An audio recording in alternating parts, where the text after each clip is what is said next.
Ladies and gentlemen,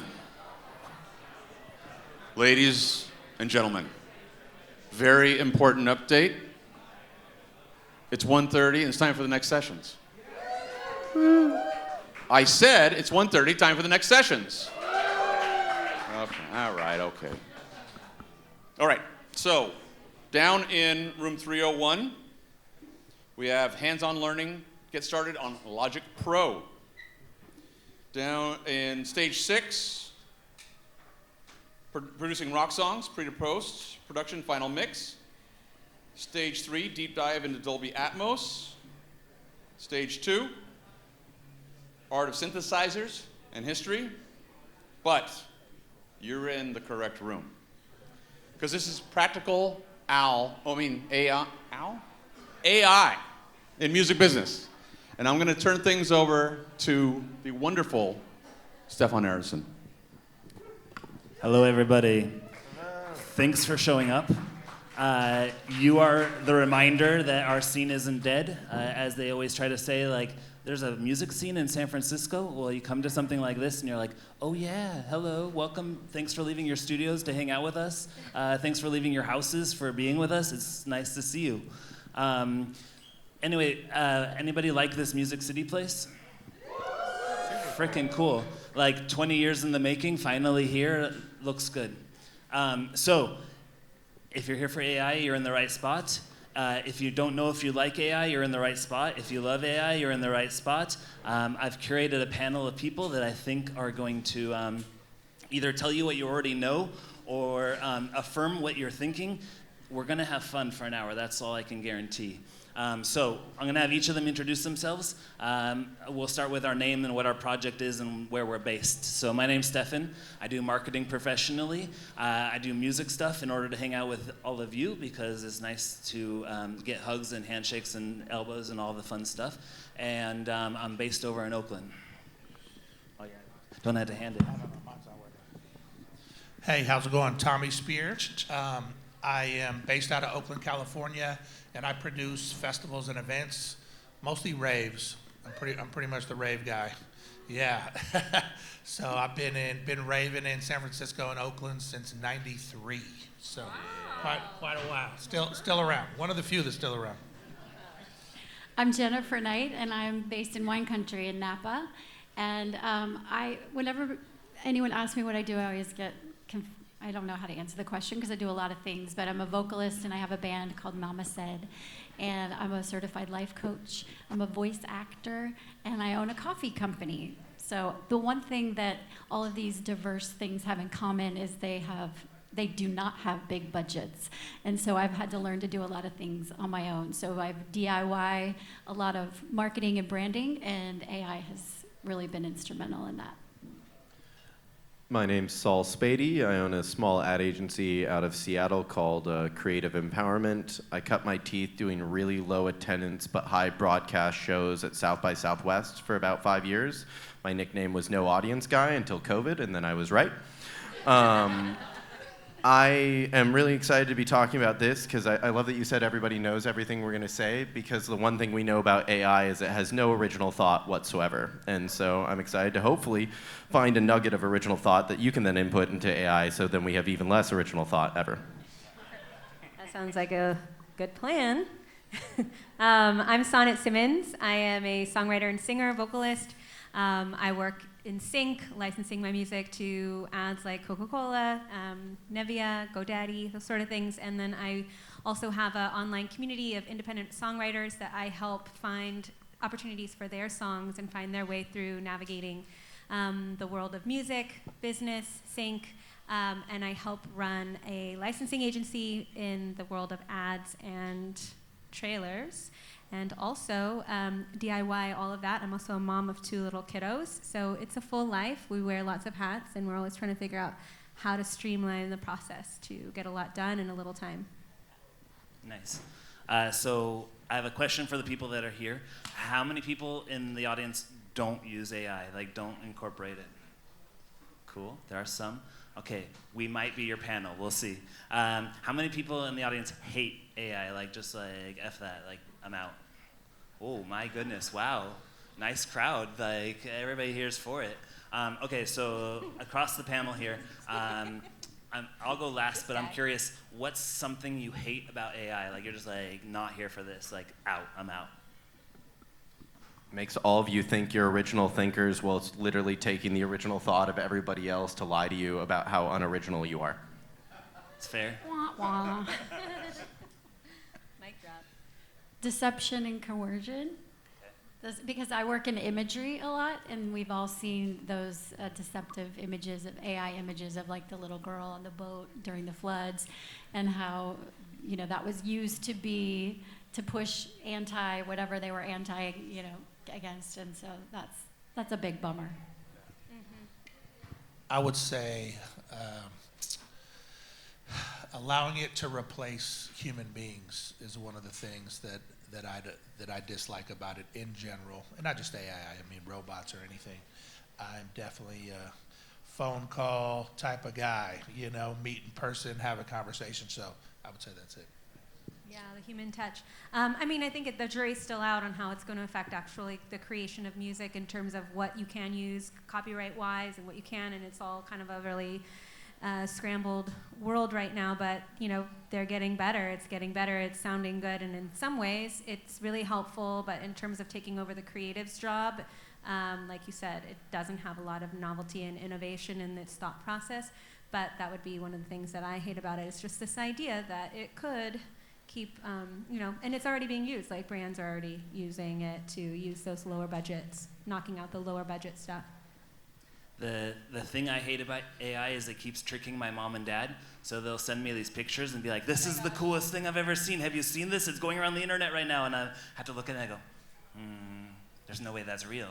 There's no way that's possibly real. Yeah. So it's like, I'm just out there to protect my parents from getting tricked into believing that this large cat that's larger than humans being carried around is not altered in any way. Exactly. But you know what? One thing, I like to think there's nothing is all good or all bad. And so one thing, like when you can't look outside of yourself for what's true, when the external sources are crazy, it sort of, for me in an esoteric way, forces me to go inward and decide what's true for myself, like to become more in touch with my own intuition, with my higher self, with my divine knowing of, it's kind of a spiritual way to look at it.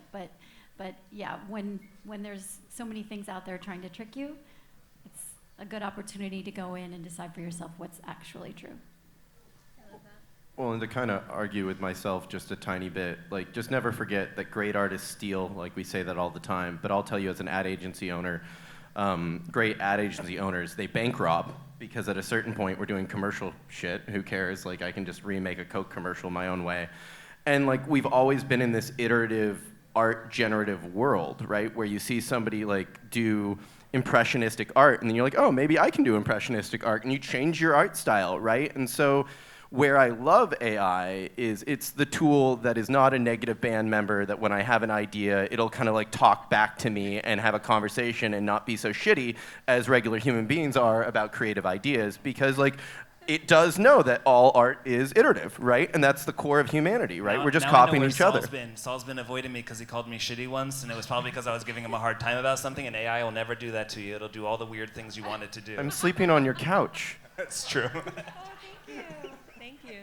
Do you need a No, I got a Diet Coke all day, sponsorship. Also, he lives in Seattle, so it's hard for us to hang out, so that's probably why he's been avoiding me as well. I'm going to piggyback on that. If we hate things about AI, what are the things that we love about AI?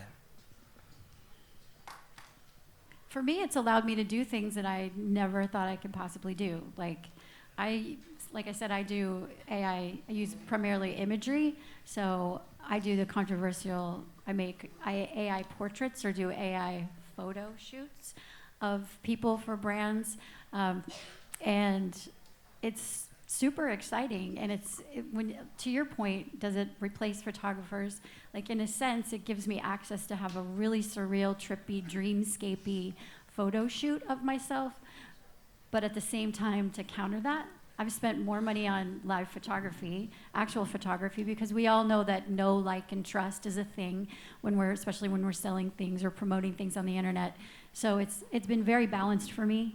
that I've been able to hire actual photographers and keep it real, you know, in a balanced way, but to also, without a set designer or a stylist and a photographer, create these photo branding sessions, I guess you'd call it. I love that it's a really good editor of original thought. So I used to be a radio show host. I can run my mouth more than most human beings outside of comedians. And I would do this thing when I was on the radio before AI where I'd do a 10-minute segment on like my solutions for homelessness. And then I'd make my poor producer like just take my quotes and write an article because I didn't have time for that. I had to be like a famous radio show host. And AI can literally do that way better than my producer. And what makes it a real art, people are like, wow, there's so much original thought in there for AI. And it's like, yeah, because I literally gave it original thought and then asked it to make it sound better. If you ask it to give you original thought, you're just going to sound stupid. So I love that it likes original thinkers. Yeah, I love that. And to piggyback on that, just in like cutting down on the time, it can take the mundane tasks of like having to sift through what are the quotes, what are the things, like how would I want to draw that line and conclusion together. It can help make that quicker, faster, so that you can focus on the creative aspect or creative on the speech, or work on what the creative piece of the puzzle. So in terms of the time factor, the streamlining of it, getting the little things done that you don't want to spend that time doing, it seems really helpful. For me, I think one of the things that I kind of specialize in is finding new creative venues to do raves at, pretty much. And so I have to, pull permits and work a lot with the cities. And this last season, I was pulling a permit, and of course, the cities always comes back with, oh, environmentally, we have these 6 things that you need to answer. And I'm just like, I don't know the answer to any of these things.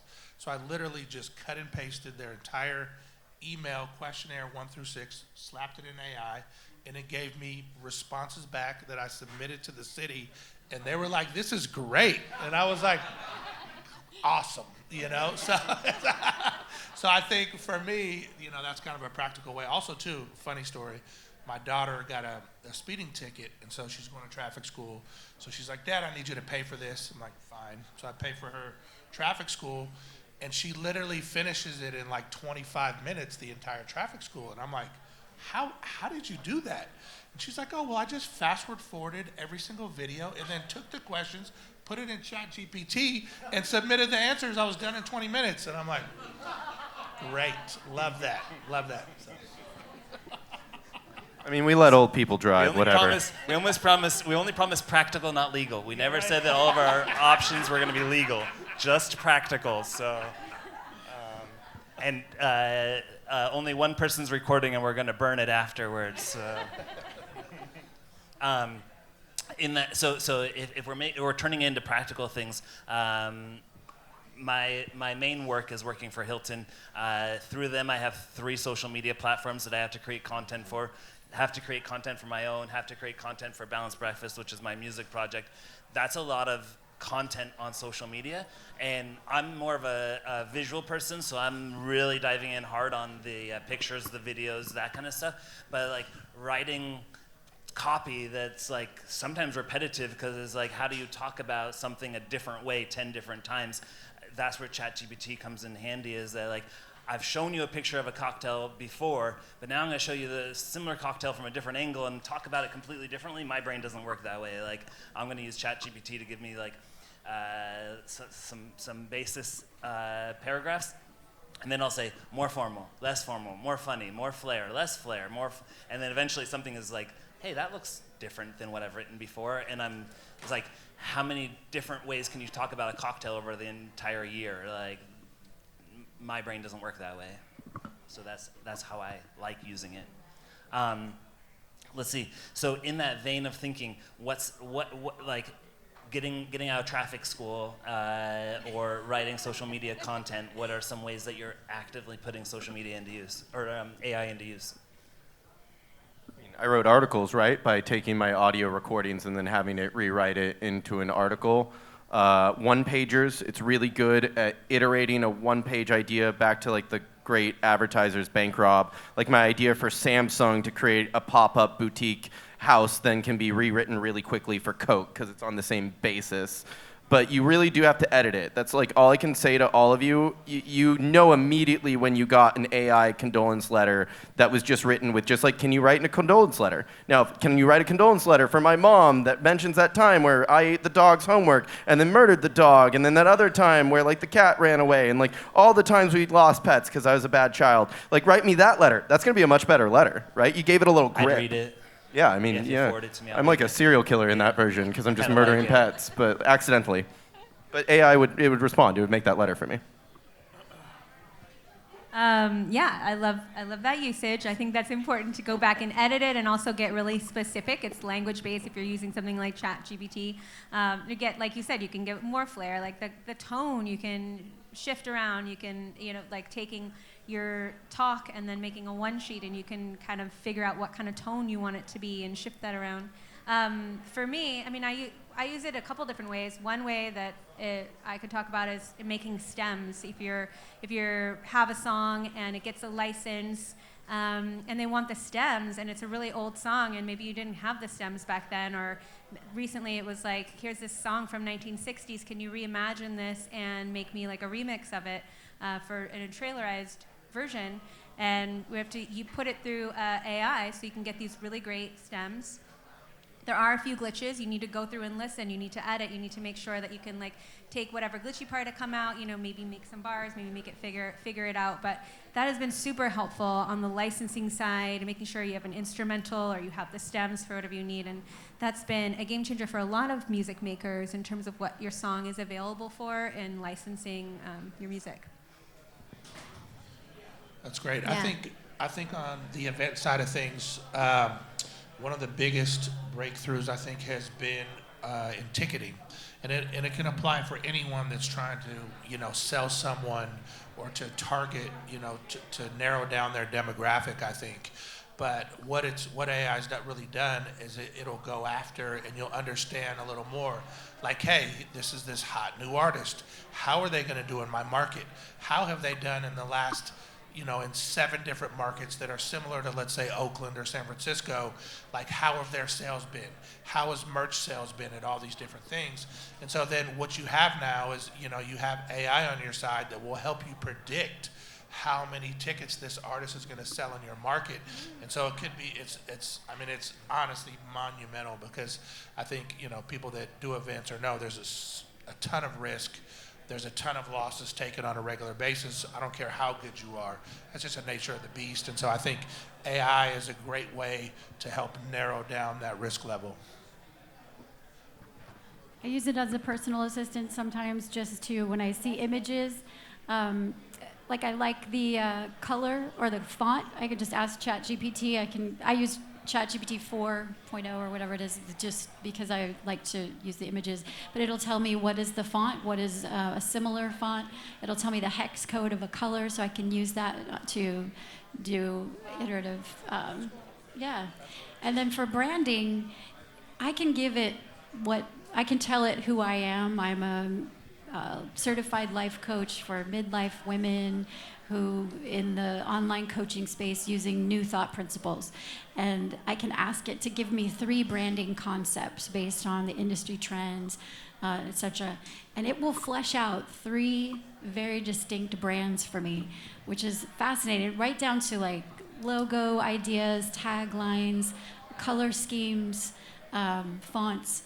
And from there, I can make an entire branding board, which I do for people sometimes, and you can see on my website. And it's just, I would never, it helps me overcome inertia, gives me that creative spark. But then what it gives me almost every single time is not something that I would use right away. To your point, you have to put your human touch on it, or it just is kind of dumb. But it just gives me that spark of something to start with.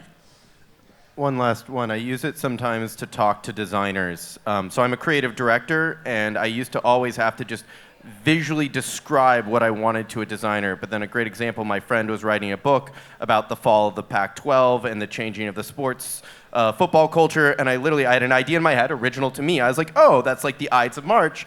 I want all the mascots from the Pac-12 murdering the Pac-12 logo like it's Caesar, while the rest of the country's mascots like turn away. And it made a really shitty version of that, but when I showed it to a professional designer, they immediately were like, oh, I get that, great idea, right? And I don't know if they would have necessarily, what if they didn't know what Ides of March was? Or maybe they're like, designers don't read history, right? So it can break through something that maybe you can't visualize to somebody in a way that isn't like, make it splashy and zazzy and jazzy with purple. Like, Yeah. But ChatGPT might do it for I us. feel you so hard. As a voice actor, I'll get feedback like, okay, could you do it this time, louder but more blue and sound like you're underwater or something, and you're like, what? But I can use Midjourney to get just a trippy idea out of my head, and then Midjourney can start, representing that in an image. And it's a great way to talk to creatives. That's such a good point. Another question for the crowd. Who isn't using ChatGPT? Okay, so we'll see if we're on the same page. When I wasn't using ChatGPT, I heard descriptions like this, and it was like, this sounds complicated. This sounds like I'm gonna have to figure out how to use it. There's gonna be this user interface that's really complicated. I'm gonna have to know where to put things. The onboarding is gonna take 4 hours. Just so you know, you can't mess up. You just type some words, type some things, and the hardest thing is gonna be finding the enter button. Be like, where the heck did they put that? Okay, enter, and then blah, just a bunch of junk, like junk after junk after junk. But somewhere in there, there's something good. So when you leave here, go fuck up, please. Just go here and just type something out and push enter. That's gonna be the hardest part. You can send it to me after I read Saul's mom's email about eating the dog's homework. I'll read your stupid junk as well. Do you guys have kids? If anybody has kids, just use it to write a child story for your kid. And your kid's way more creative than you and not scared. So ask them for like 3 paragraphs, but they want their story to be tonight. Record them, put that into ChatGPT. Boom, you wrote your bedtime story. It's a text box with an enter button is all it is. It's just a box that you have to put something into it so they can respond to. That's all you have to do. And if you paste the wrong thing, it'll give you something interesting that you're like, that's not what I asked for, but that's fun. It's a good point about prompts. The prompting is really how you create something that's worth it or not. So to learn, as you refine the way you prompt AI, then you'll get better results. And I always say, dear ChatGPT, thank you in advance, just in case they take over. Yeah. Politeness. It's Thanks for the Snickers. Yeah, somebody the other day, they're like, you don't say hi first, you just put it in. You didn't say hi because they were watching me do it. I was like, oh, you're supposed to say hi? Thanks, bye. Just behave. Wait, how many people say thank you? They're going to to murder Siri when you. ask a She's going to be question? our ruler, I or at always least the thank Siri intermediary. afterwards. I'm like, thanks, Siri, for the directions. Thanks for helping me. Thanks for waking me up. Pro tip. Wait, I saw hands out here. Who thinks they're AI here? I'm curious now. What? Are you thanking your AI afterwards when you say you're thinking? Now I am. Okay. Now from I now am. on, She yeah. does. I certainly will be. So one. Okay.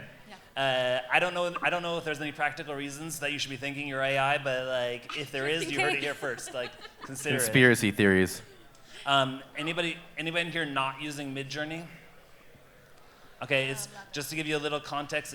It's on Discord. It works the same way. You give a prompt of a bunch of words. It pumps out a picture. You say, I don't like that picture. I want it different. It's not hard. They charge $15 a month, I think, and all you have to have is a prompt, and they'll give you stuff back.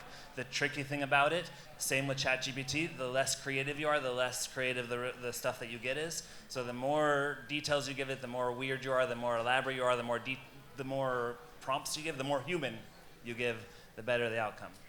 Midjourney is actually web-based now. You don't have to use it on Discord. It's Thank God. Midjourney Alpha.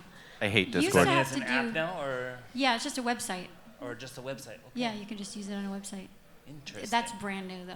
You used to have to do 100 generations, I think, and then you could qualify to get Midjourney Alpha, but I think you can just do Midjourney Alpha. If you want to know where I'm going to be tonight, I'm going to be on this website making weird graphics. At a bar with your friend Saul, hanging out in San Francisco because there's I'm gonna such be- good I'm going nightlife to be here. animating you I've eating heard. the dog's homework. But I'm Gen X, and Discord freaks me out. So I was so happy when I didn't have to use Discord, but that's generational, probably. When I'm 80, I'm going to stop the Zennials from being president, just like Donald Trump, and my whole basis will be, they brought us Discord, and that sucked. We can't trust them. How many people out here are not, they don't describe themselves as musicians, like not a musician? Okay. So I've made one song, but I still don't really consider myself a musician, and the friend that I made that song with gets mad at me every time because he's like, we made a song together, and I'm like, yeah, but I know musicians. And It's called One Beat. You should listen to it. It's really good. So I'm working on my second song. I didn't make it. I like it. I listen. I'm a consumer. Yeah, I got one song. But yeah, I'm making my second song, and I've been using heck of AI to make it because I don't have a specific instrument I do. I got noises in my head that I'm trying to get out, and so I'll use ChatGPT combined with this app called Donna, combined with these other things. It's like, I'm just trying to get something out of my head that I can take to my friend and be like, is this as dumb as I think it is, or is it actually good, like we can turn it into something? So I guess by the end of this, if you decide that everything I said is dumb, please still try it, and then that way you'll be like, we're making dumb stuff together, this is great. It's only as dumb as what you put in. I'm putting dumb stuff in. Might be dumb then. Okay, so I got a question that relates to our title. Is it weird to call AI practical?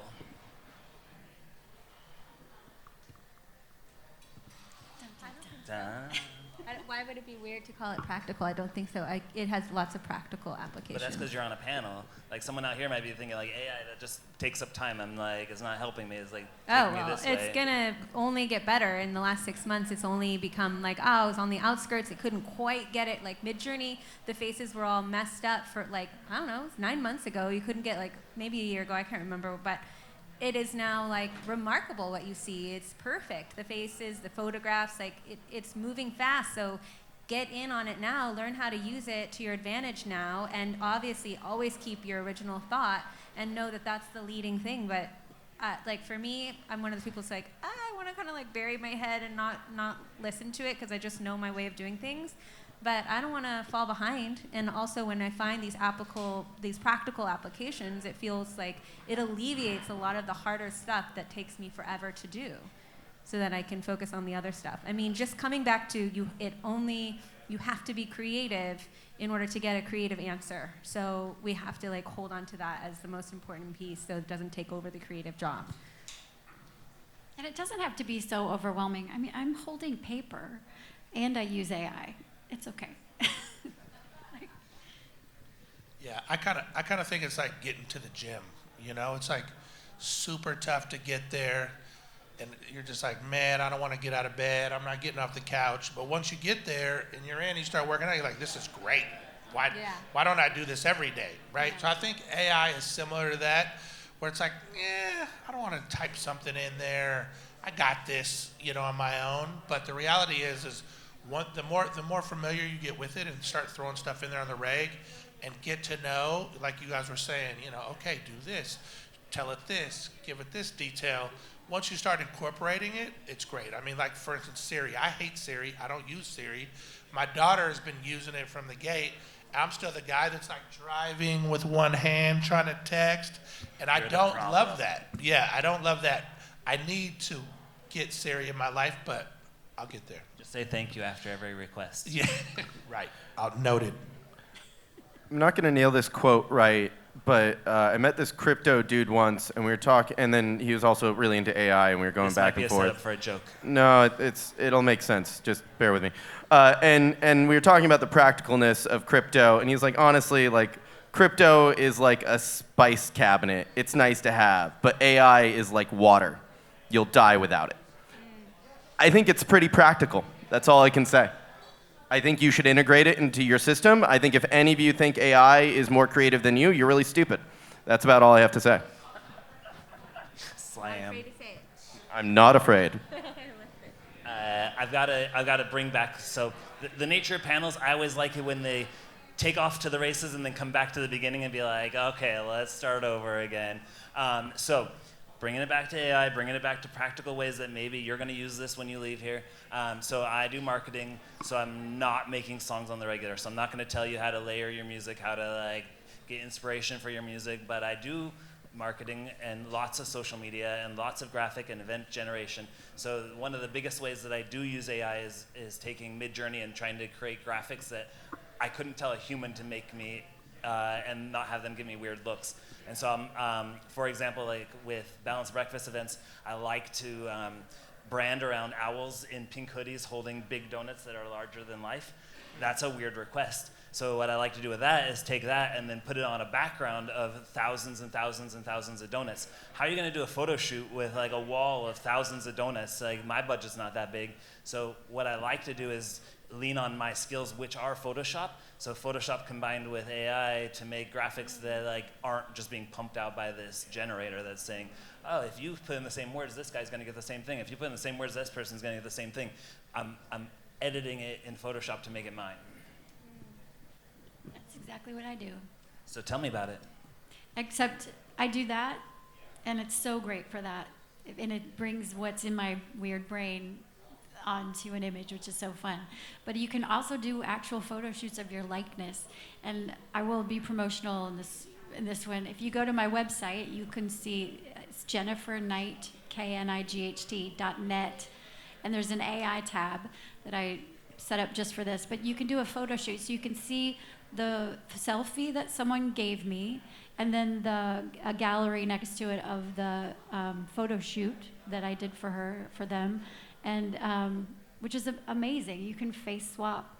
You can give Midjourney actual prompts. You can give it a character reference and a style reference. So I can, even in my prompting, so I can upload my own selfie and a picture of a setting, like here, or something that I like, and then I can place myself in that setting. What's spit out is typically not so great, so I still use a face swapper, but it's just interesting that you can actually create those types of realistic likenesses, but then deception and coercion is, not a good deal. So you have to be careful about how I'm careful about how I use it. But I like it the most when it's trippy, dreamscapey, not trying to be passed off as something real, but just it gives me the opportunity to do something kind of just wild. I guess I'll go back to the storytelling concept, because I actually, great artists steal, great advertisers bankrupt. I definitely stole that from a friend who told me they were making stories for their kids every night and using AI and ChatGPT. And then I wrote a business plan for it, and I asked ChatGPT, because I do this weird thing where I add celebrities to my business plans, because ChatGPT wants more inputs. So you ask it to make you a storytelling app. It's not as good as the idea when you ask it to make you a storytelling app partnering with Jessica Alba, because ChatGPT is like humans. We all love Jessica Alba. Gets really excited. It's like, oh, it's the honest storytelling app. And then it does do like this weird thing where it can iterate an idea that maybe you didn't have off of this idea, where like I asked it, like, what's another thing we could do? And it's like, oh, we could take AI, record Jessica Alba's voice for 30 minutes, and then let every kid license their favorite artist's voice to read them the crazy stories. And then this is where I'll end with a joke. Your child's gonna have like real dystopian issues because they're gonna go to their therapist and be like, I always remember just like my dad telling me to prompt something, and then The Rock would just tell me the craziest stories every night for years. My parents were never around. Was that real? And he's like, oh yeah, no, that was the AI storytelling app made by that real jerk, Saul Spady. But as a voice actor, you got to get consent. Oh, totally. Yeah, no. We partnered with Jessica. We didn't steal. She's getting paid. Yeah, she's getting paid. No, this is her company, right? She made it. Yes. Like, obvious. Give But like, Jessica all the money. I guess I'm carrying you through the process where I heard my friend have a good idea. I wrote a one-pager. I then had ChatGPT edit my one-pager, and then it came up with a concept that made me laugh. That maybe but that's the process, right? Like you need to input into it a lot. The same way if you just search Google once for something, it doesn't give you what you want, and you just leave. Like that's on you, right? Try Google a couple times. Like iterate through ChatGPT. So in that vein of thinking, what is a useless way that you used AI where you're like, that didn't really have a use case for me, but I tried it? I can give you an example. So for example, my friend told me that ChatGPT can tell me what to wear. So if you're thinking, hey, I'm going to do a show tonight, I want to wear something that like fits in my brand.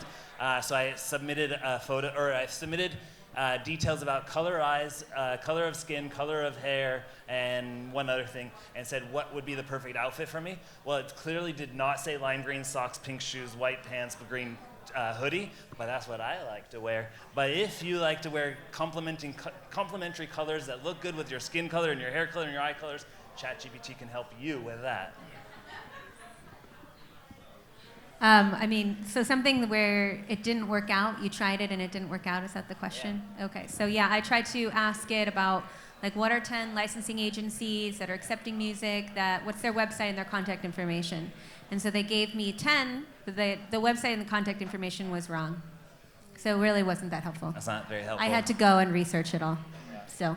I did how to book my band in a music festival, and it was just generic stuff. It didn't give me like the name and the number, the contact info of the guy. What are the names? Yeah. Who are the people? Yeah, I agree. I've used that too.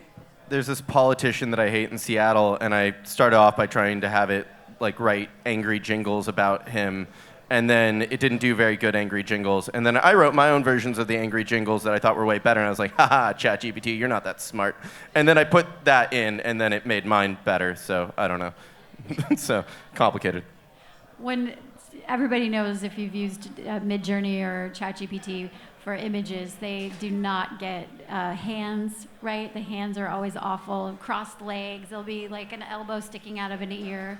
So there's quite a bit of human touch. If you find gold in there, but there's an elbow in the ear, then you have to go to Photoshop. Whose arm is that? Yeah. And groups of people is really challenging. Sometimes I've done some brand images for my band where 3 core members, and you can, in a face swapping app that I've found, you can face swap up to 4 faces at one time, but 3 bodies, AI doesn't, people are weird. 3 body problem. 3 body problem.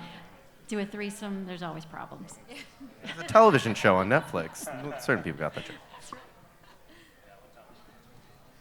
Okay, so we've sort of talked about our favorite apps. I'm curious, what are a list of like all the ones you use, even if they're like small? Like, what are some applications you're using right now? So, for example, we talked about Midjourney. I use that. ChatGPT. I use a lot of Photoshop.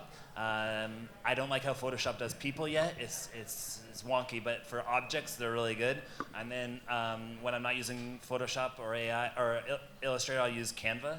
And one thing I really like in Canva is their ability to expand something bigger. Like if it's like, oh, this picture's too small, AI will make it expand in a few directions so that it still fits the text that I'm putting on top. So what are a list of apps that you're using? I don't know about a list, but I think as far as an app, one of the better for events in the industry, it's called Seat Cycle. And Seat Cycle, what it does is, it does kind of the feature that I mentioned earlier. It will go out and you can, research artists and different things, and, it'll go through like their YouTube and, all what's trending right now on the internet, and to kind of just scrape the internet to see how hot they are, which is amazing. But it's really cool because it also, you can submit a venue into it and say, hey, I have this venue. How many people do you think it will hold for this type of, band? Put the band in, and it'll literally spit out a number that's comfortable in that venue based on the band and I think how their crowd interacts with the band. So there's some really amazing things.